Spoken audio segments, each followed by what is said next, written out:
Oh, good morning, everybody. John here with FNP Wargamers, and this is the FNP Morning Show. All right, got some stuff to chat about today, and gonna give a little time for people to jump on because I realize that there's a bit of a delay once supposedly the start time, my start window is supposed to trigger.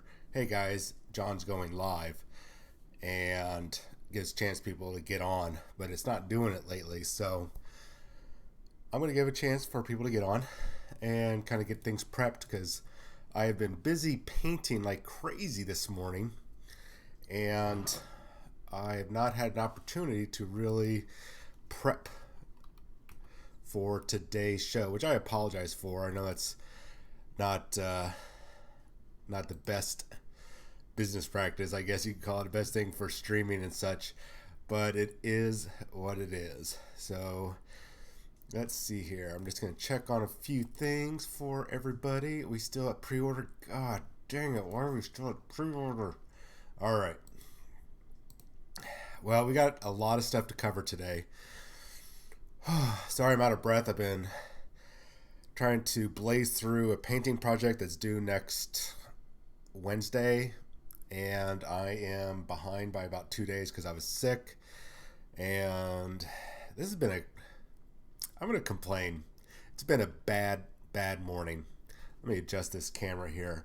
So yesterday, no coffee. So I went and get coffee today, this morning. Rush out to get coffee and I get back and I start making the coffee. And I realize I'm out of coffee creamer. So now I'm drinking black coffee, and I don't like just black coffee. That's just part of the problem. Problem two is I meant to also buy stuff for lunch today, and dinner and all that kind of jazz, like normal grocery shopping.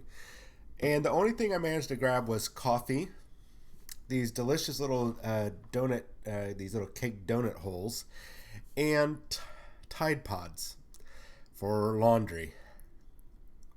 I'm not eating the Tide Pods, mind you. I don't know where my brain pan was. I did need Tide Pods, or I did need stuff for laundry, but I'm just like, the only food I got was donuts and coffee, and not Tide Pods. Do not eat Tide Pods. All right, so I'm just gonna get on because I'm starting to.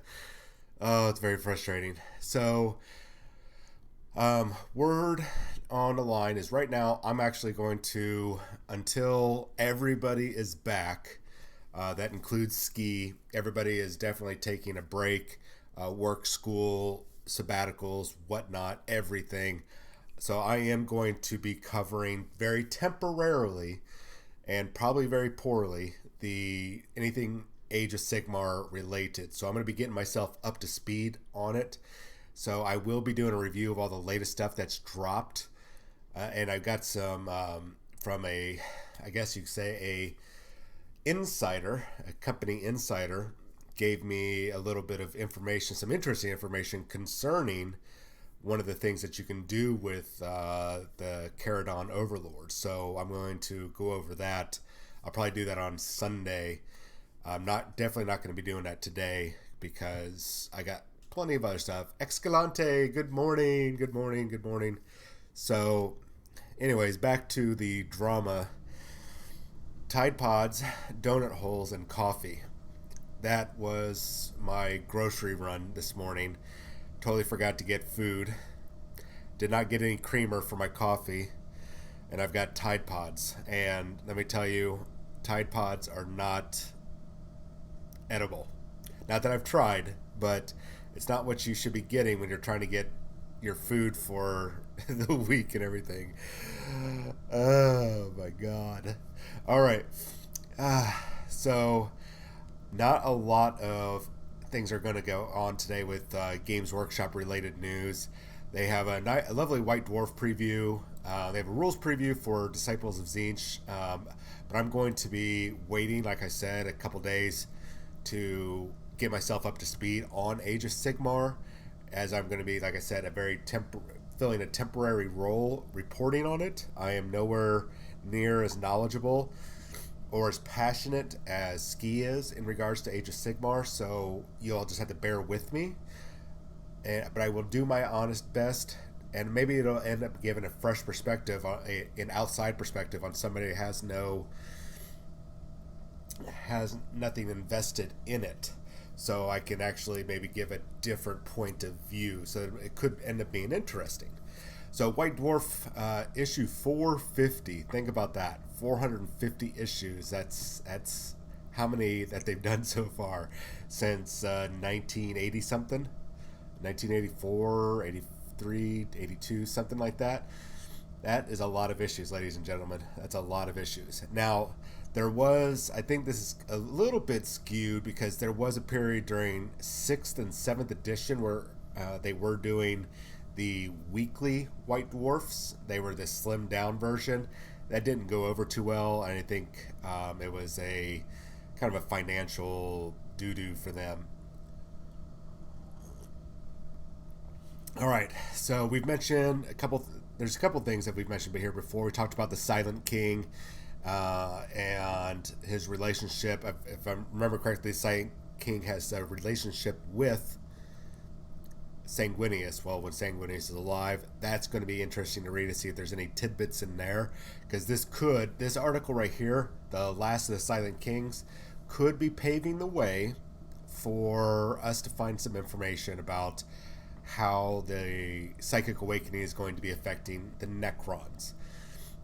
This article is just out of the blue.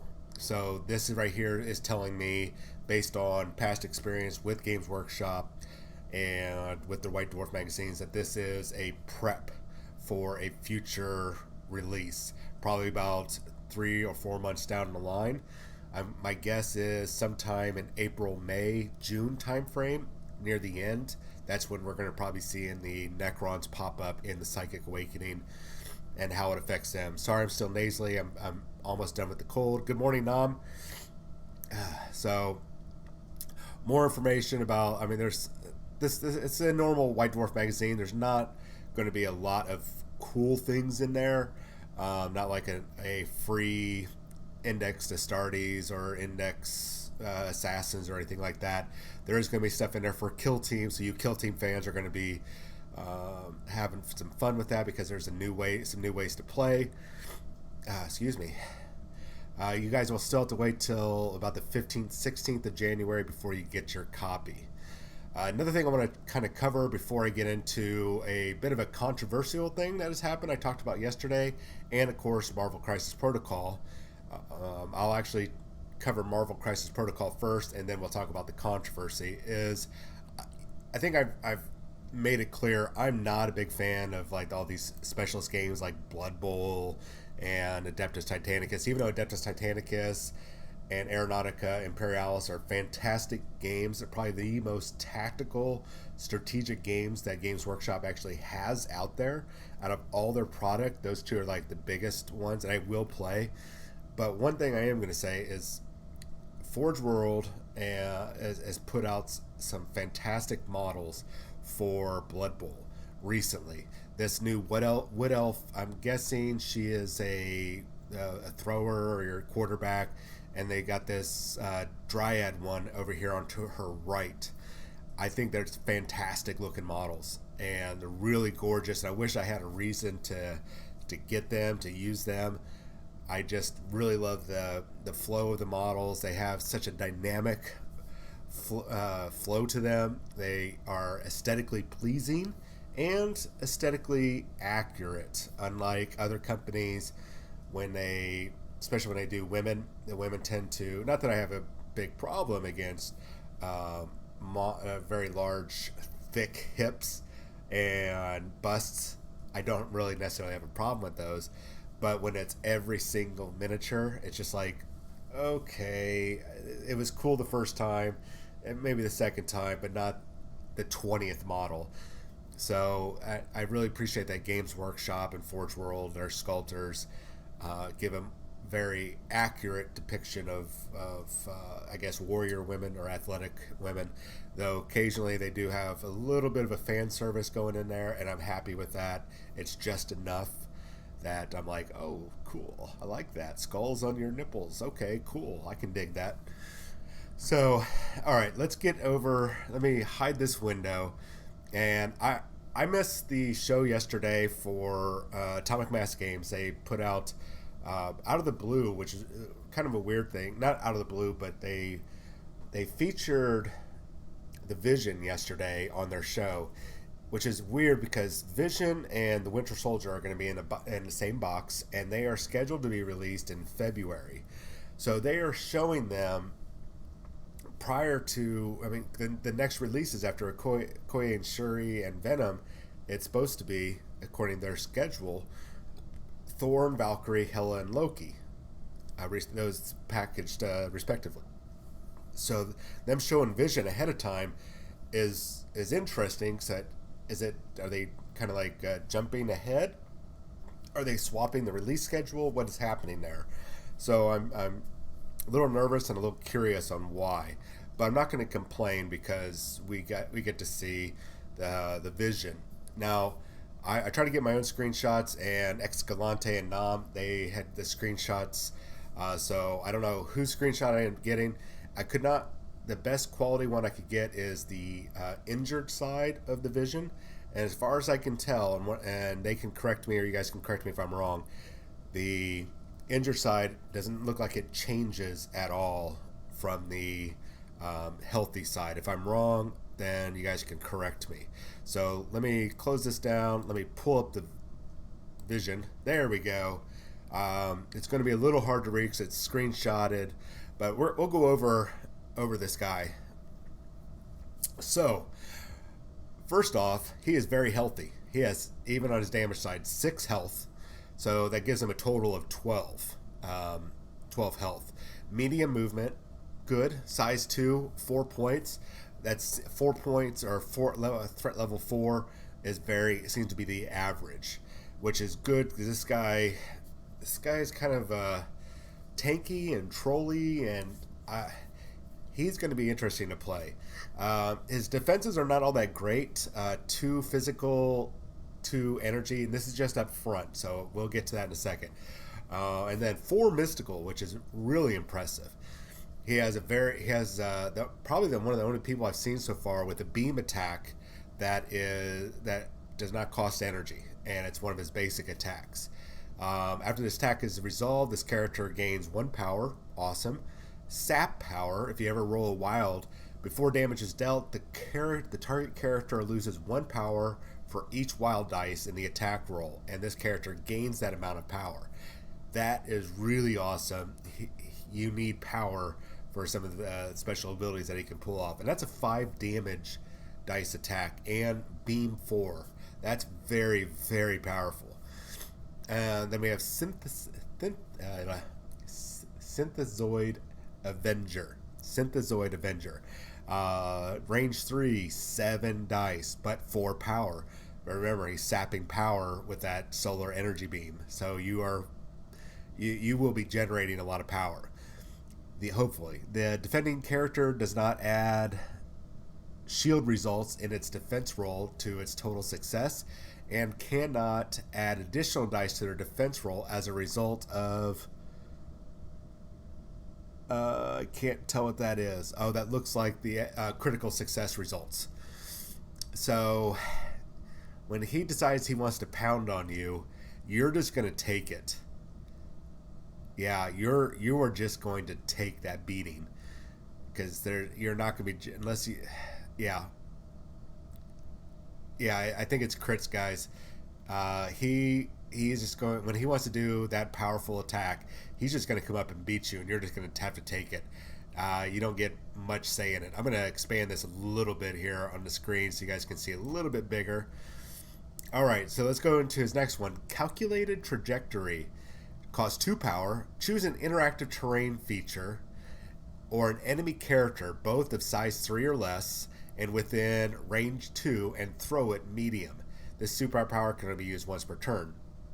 That's really good. That's combining him and Shuri are really going to be kind of trolly characters. It's like no, just get back. You don't need to be around here. This is our area. These are our objectives. You just got to stay away. We're just going to keep pushing you back. And if you get close, we're going to be pounding on you, and you're going to take it. Another cool thing that he does is, one of his actions is synthesis. Doesn't cost him any power, and he generates 2 power. That, remember I said that he generates a lot of power. He is going to be a power generating machine. Oh man, this guy, this is another one of those people that you're probably going to want in on your team. Let me take a drink of coffee real quick. It's going to be interesting to see what other ability, or I'm going to look at all the other units or the characters we have right now to see how we can, how who he's going to be best teamed up with. There's too many options coming up, but we've got at least a month and a month and a half before he comes out. So, rapid phase. When this character is targeted by an enemy attack, this character may use this superpower, remove the current phasing type, then choose a new phasing type. We'll get to that in just a second. That costs 2 power. Before I get into phasing, which is his innate ability, I'm going to jump ahead. He innately has flight, which is awesome, immunity to bleed and poison. Big things there. Big things. All right. Phasing, innate ability. Enhanced density. So during the power phase, that's the beginning of the turn or the round. When you add power to your characters, yeah, you can choose one of these two. Enhanced density. This character rolls 3 additional dice when defending against physical attacks and cannot be pushed until the start of the next power phase. That's him making himself more dense, more solid. If you remember the movie, let's see here, I guess it was Avengers Civil War, when she basically triggered his density. Scarlet Witch triggered his density, and he basically sunk through the floor. That's kind of what happened here. He's making himself so tough, so dense that he can shrug off physical attacks. That puts him up to a physical defense of a 5 for that entire turn, unless he needs to trigger rapid phase, and then he can pop 2 power and swap to the other one, which is phased. This character rolls 3 additional dice when defending against energy attacks and does not suffer collision damage until the start of the next power phase.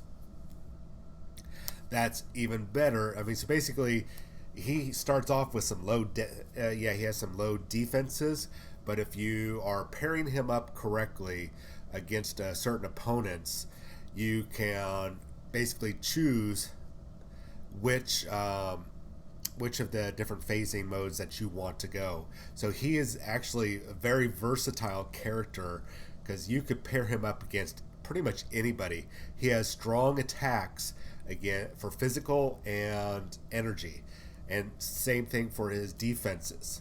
And he generates power, so he's pretty much, I would say he's a very good standalone character, and I would pair him up to go after people or to hold objectives. And as Nam said, you can't throw stuff at him, and you can't throw him, depending on which phase that you've got going on there.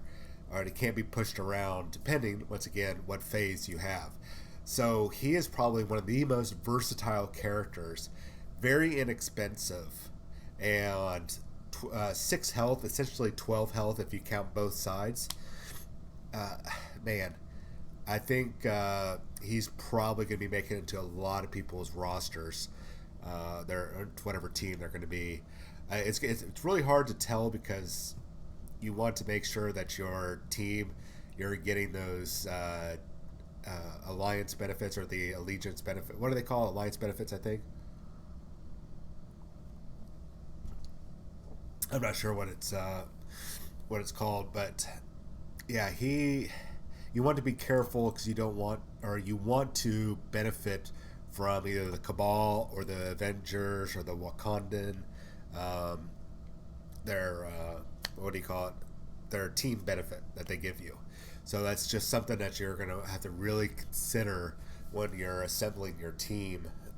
When you have to look at affiliation. Thank you. So when you're looking at assembling your team, keep him in your mind. As I've said before in a couple previous episodes, when you're assembling your team, always have your core that you want, because the synergy is great. You're getting that team affiliation benefit, but also you want to leave room for one or two extra characters that are going to benefit from the those team affiliation abilities, just because he's a part of that group or she's a part of that group, but also that's going to augment your team. It doesn't have to be the full team affiliation. You don't have to have a full Avengers or Cabal or Wakandan roster. You don't have to do all that, but it's something that you really need to consider. Team affiliation is very important, I think, in this game. It's an extra ability, like Captain America's ability lets you ignore your first or reduce your first superpower that you use that turn by one power. That is really huge, especially in the opening in the first few rounds. Now that's just not necessarily going to help Vision out too much because he generates power pretty easily, and his stuff is very low powered.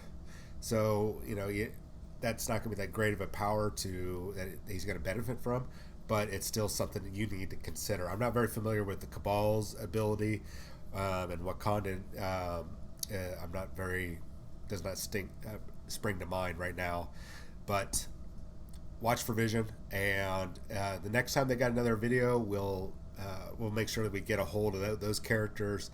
I'm really, like I said, I'm really surprised that Thor and Valkyrie did not make it to this last video. It's really weird that they used the Vision instead of Thor and Valkyrie or Hela and Loki. Makes me wonder why they're waiting, unless they're going to be doing a video in the future where it's going to be all four together in some sort of battle royale, and we'll see how all four of them play at the same time. We'll see all four cards. That would be really awesome if they do that. I think they're just going to kind of trickle it out a little bit, because last time they gave us Okoye, Shuri, and Venom all at once. This time they gave us once. They might just also be going, hey, we're just going to give you one at a time, or it's just whatever whimsical manner that they're choosing this. I don't know. There doesn't seem to be a rhyme or rhythm to exactly what they're doing here. So, okay, let's get on, since my time is running short here. Let's get on with the controversy. Controversy. All right. I was trying to hide this guy. There we go. I can't hide this guy's name. Well, you can go to Commissar Gamza's page. Excuse me. Okay, I talked about this gal yesterday over at Steel and Paint. Oh man, I can't remember her website's name. She basically, I said that there's going to be blowback, and it's going to start becoming controversial over YouTube and everything. This gal over her website, she's got about 13,000 followers. Very, very respective. Well over what we have. I wish I was a pretty girl and I could, get myself. I'm not saying that she has no talent for doing YouTube or anything, but a pretty face goes a long way. So she did a review of Vallejo's color shift paints before they had to rebrand their name to Shifters, because Green Stuff World owned the copyright for the color shift name. And so she just did a video. She went to the store, bought a product of her own accord. She didn't get it from Vallejo. She bought it out of the store, and she did a review of the color shifting paints from Vallejo. And she got a copyright strike. Her video got taken down. She got a strike against her on YouTube, which, if you're not aware, if you get 3 strikes, you cannot stream anymore. You can't do that. Entire account is gone. All those videos are gone. Monetization, everything is gone.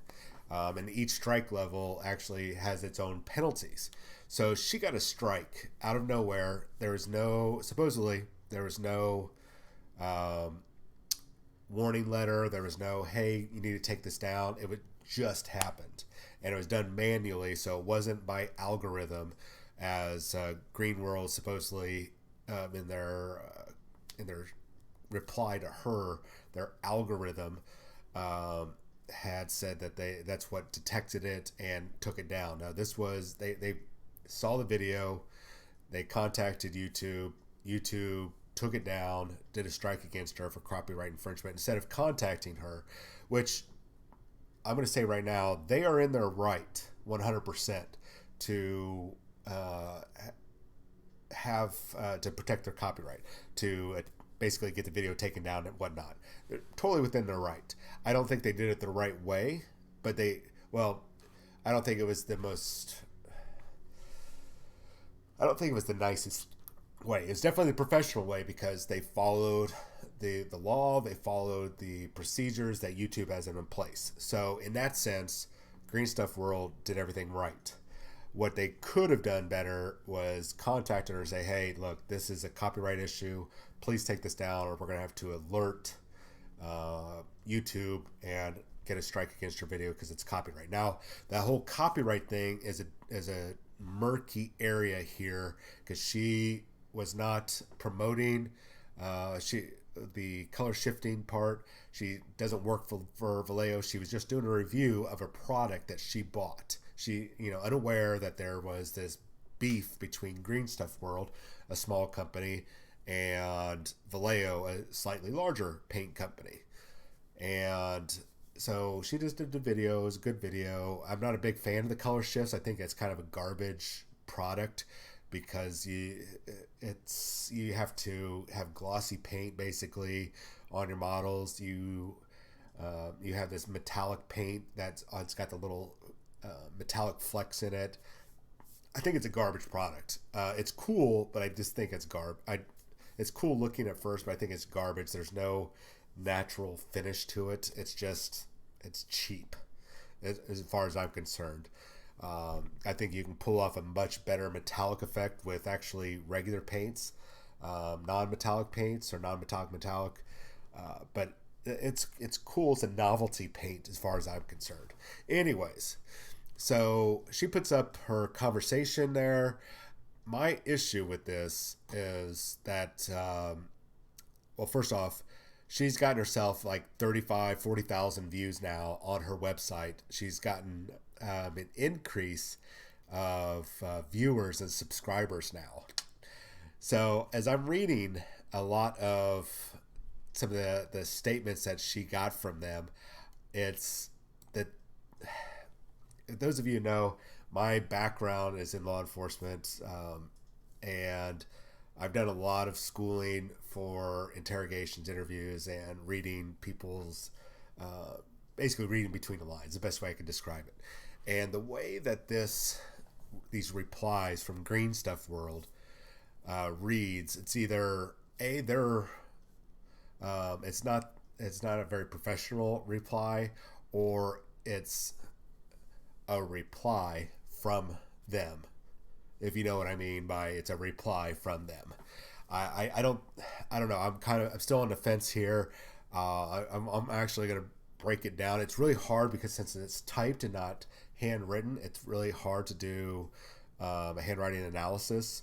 But some of the language here that they go in between I and we in the same sentence, they talk about their legal department, which this is a very tiny company. I doubt they have a legal department unless their brothers, cousins, or their cousins, aunts, sister-in-law, whatever's friend, next door neighbor is a lawyer, and he says that it was a copyright thing and that you should send off a warning or whatever.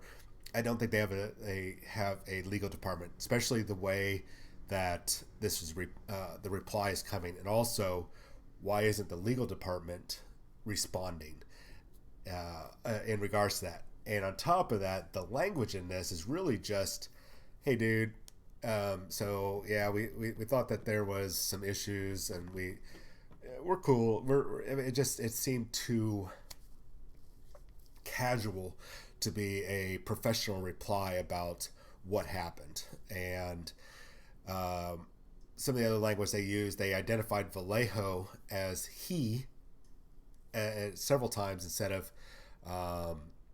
as a company, and identifying his paintings or his paints. The language in this is way off for being a professional response from a company. So it leads me to believe that either they just one of their Joe Schmoes there did the reply back to her, and it was really piss poor. Or this could be a fake reply. Now, we do know that the strike was legit. 100% the strike did happen. So she got it taken down, and nobody's saying otherwise. I think there's going to be more developing out of this, something to watch for in the very near future. And now I'm not 100% accusing her of making this controversy up or that she wrote this. It just there's two possibilities here. Is that just whoever their web guy is, he saw the email, the message from her, and he replied back just half-assed and tried to put in some buzzwords and try to sound technical and professional, and he just failed. Because I really don't think they have a legal department. I'm almost positive they do not have a legal department. So companies like Games Workshop, they have legal departments. This company, they don't have a legal department. Now, the other possibility, and it's a slim possibility, I just want to put that out there just in case as this develops, this is what comes out of it, is that perhaps she needs more views. She needs more views. So what is one of the best ways to get views? Well, on social media, there's these lovely gentlemen called White Knights who come to the aid of a damsel in distress and get all super crazy on social media. It really happens on Twitter a lot more. Good morning, Texas Wargamer. Really happens on Twitter more often, but it does happen on YouTube. A lot of people, especially men, will come to the defense of a woman being attacked. And in this case, she is being attacked even though she was technically in the wrong. And I think she even admits it in the video. I think we're going to see a bunch of White Knights going to her aid. Obviously, she's now got 35,000 views, plus views on her video saying, hey, this is what happened. And I'm sure we're going to probably see a spike in her. She was at 13.5 thousand subscribers a couple days ago. So it'll be interesting to see at the end of this week or next week if she picked up a couple hundred more subscribers. If she was being fraudulent in this and she made this controversy up just to get recognized, get noticed by somebody. I don't know. I could be reaching here, but there's a lot, this whole exchange of messages, emails, or text messages, whatever this is, I don't think it's text messages, I think it's emails, is highly suspect. Because, not highly suspect, it's suspicious, I guess I should say, because of the verbiage used in the messages, the trafficking back and forth. So, and if I'm wrong, hey, I'm wrong. It's no harm done. And she fixed the video. She got the strike removed. They were kind enough to contact her and say, hey, we're getting the strike removed. And I think she has to wait till March, I think, before the strike is actually removed. And you're good to go. No matter what, at the end of the day, she comes out on top.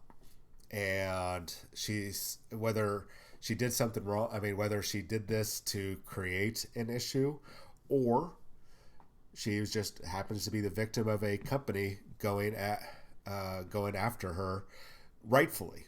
So I hope that she didn't do this to get likes and subscriptions and all that kind of stuff. I just don't think if she did, man, the backlash is going to be bad for her.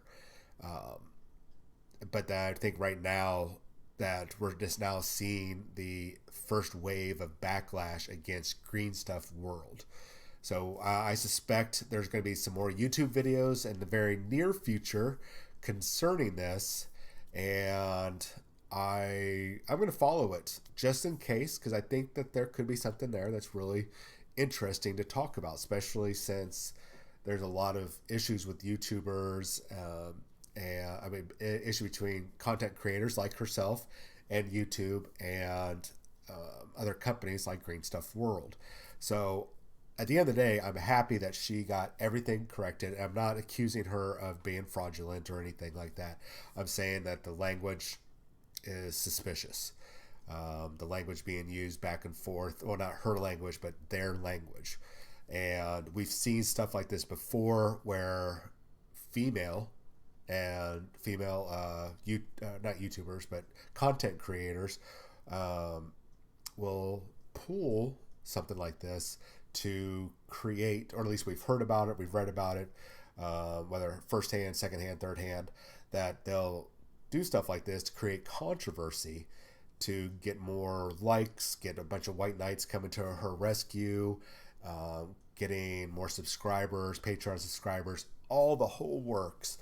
And I'm not saying that she's doing this, and I hope to God that she's not, because we have enough of that. We have people like Zoe Quinn, or Jamie Markey, and all those people over at Kick Vic.